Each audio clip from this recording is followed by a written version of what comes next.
సంక్రాంతి కానుకగా తెలంగాణకు కేంద్రం పసుపు బోర్డు ప్రకటించింది. పసుపు బోర్డు ప్రకటనని స్వాగతిస్తున్న ఎమ్మెల్సీ కవిత తనపై అభ్యంతరాలు ఉన్నాయంటూ చెప్తున్నారు. ప్రస్తుతం ఎమ్మెల్సీ కవిత మనతో ఉన్నారు. మేడం, పసుపు బోర్డును తెలంగాణ కేంద్రం ప్రకటించింది. దీనిపైన ఎట్లాంటి అభ్యంతరాలు ఉన్నాయి? ఎందుకు మీరు ఏం అభ్యంతరాలు వ్యక్తం? వెల్కమ్ చేస్తూ ఉన్నామండి పసుపు బోర్డుని. కానీ పసుపు బోర్డు ప్రకటించిన తీరు కానీ పసుపు బోర్డుకు ఏమాత్రం నిధులు ఇవ్వకపోవడం కానీ పసుపుకు మద్దతు ధర ఇవ్వకపోవడం కానీ పసుపు దిగుమడులను తగ్గించేటటువంటి పసుపు దిగుమతిని దేశంలోకి తగ్గించే విషయం మీద మాట్లాడకపోవడం కానీ పసుపు రైతుకి దీర్ఘకాలంలో నష్టం చేసేటటువంటి అంశాలు కాబట్టి వాటిని మేము వ్యతిరేకిస్తూ ఉన్నాం. మేము గత 11 ఏళ్ళ పైచీలకు డిమాండ్ చేస్తూ ఉన్నాం పసుపు బోర్డు రావాలని. ఈ డిమాండ్ చేసే క్రమంలో మేము అనేక సార్లు డిమాండ్ చేశాము, మీరు దిగుమతులను కంట్రోల్ చేయండి, వేరే దేశాల నుంచి వచ్చేటటువంటి చీప్ పసుపుతోని మన దేశంలో ఉండేటటువంటి పసుపు రైతులు నష్టపోతూ ఉన్నారని చెప్పి మేము డిమాండ్ చేయడం జరిగింది.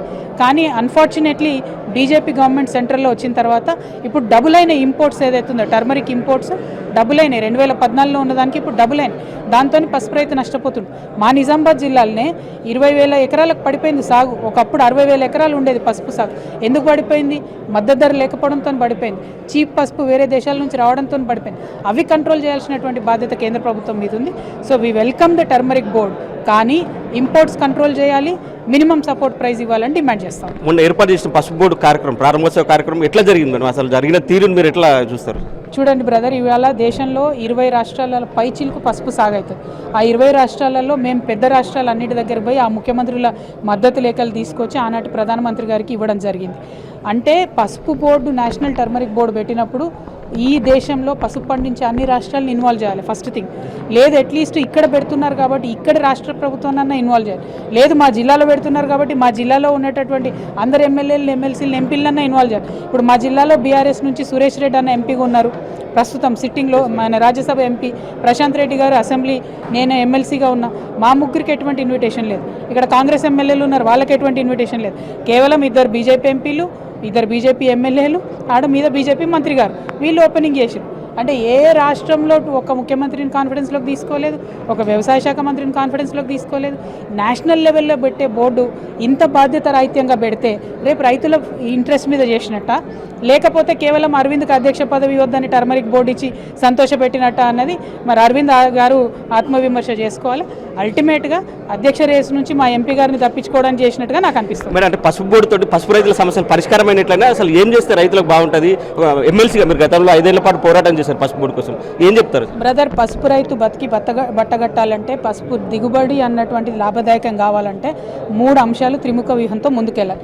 ఒకటి, పసుపు బోర్డు ఉండాలి, దానిలో కంటిన్యూస్గా రీసెర్చ్ కావాలి, కొత్త క్వాలిటీ పసుపు పంటల కోసం రీసెర్చ్ జరగాలి. 2, మద్దతు ధర ఖచ్చితంగా ఉండాలి. ఎందుకంటే పసుపు అనేది ఒక సైక్లిక్గా నడుస్తూ ఉంటుంది. 3 ఏళ్ళకు ఒకసారి లాభం వస్తుంది తప్పితే ప్రతి సంవత్సరం లాభం రాదు. కాబట్టి ఖచ్చితంగా మద్దతు ధర ఉండాలి. 3వది, మన దేశంలోకి వచ్చేటటువంటి ఇతర దేశాల నుంచి వచ్చేటటువంటి పసుపును కంట్రోల్ చేయాలి. అప్పుడు మాత్రమే లాభదాటిగా ఉంటుంది. ఈ 3 త్రిముఖ వ్యూహంతో వెళ్ళాలి.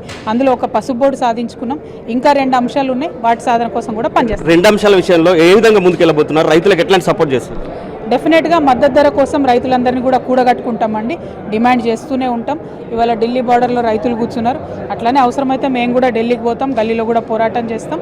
పసుపు రైతుల కోసం అనేక సార్లు పోరాటం చేసినటువంటి వ్యక్తిగా వాళ్ళకి నిరంతరం కూడా వాళ్ళకి అండగా నేను నిలబడతాను. పసుపు ఇంపోర్ట్స్ కంట్రోల్ చేయడంలో ఇప్పుడు సిట్టింగ్ ఎంపీలు అయినటువంటి మా ఎంపీలందరినీ కూడా మేము రిక్వెస్ట్ చేసి పార్లమెంట్లో ఈ అంశాన్ని లేవనెత్తుతాం. ఇక్కడ ఉండేటటువంటి కాంగ్రెస్, బీజేపీ ఎంపీలను కూడా మేము రిక్వెస్ట్ చేస్తూ ఉన్నాం. పసుపు ఇంపోర్ట్స్ తగ్గిస్తేనే మన ప్రాంతంలో ఉన్న పసుపు రైతులు బాగుపడతారు. Thank you.